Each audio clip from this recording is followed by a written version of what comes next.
हे बघा, चाकणकरांचा राजीनामा हे होणारच होता, कारण त्या ज्या पदावर काम करत होत्या, कार्यरत होत्या, त्या पदावर राहून हे असे अशोभनीय म्हणजे भोंदू बाबाच्या चक्करमध्ये इतकी मानसिक गुलामी पत्करणं आणि त्या पदावर राहून महाराष्ट्रातील महिलांना त्या न्याय देऊ शकत नव्हत्या, ज्यांचा विश्वास ज्योतिषावर आहे, ज्यांचा विश्वास बंधुगिरीवर आहे, ज्यांचा विश्वास अशा अनिष्ट प्रथेवर आहे,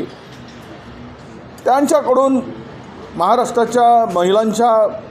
अन्यायाविरुद्ध त्या न्याय देण्याची भूमिका स्वीकारूच शकत नाही. खरं तर त्यांचा राजीनामा झाला, पण आता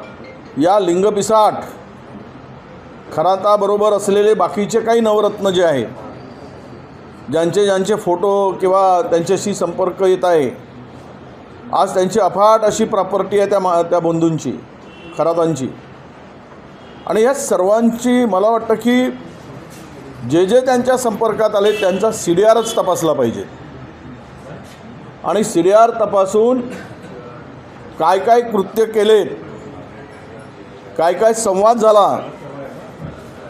आणि कशा प्रकारे महाराष्ट्रामध्ये सत्तेमध्ये राहून अनेक मंत्र्यांनी त्यांच्या आहारी जाऊन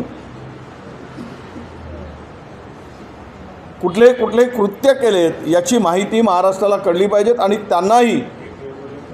दूर केलं गेलं पाहिजेत, त्यांनीही राजीनामा दिला पाहिजे, अशी आमची स्पष्ट मागणी आहे.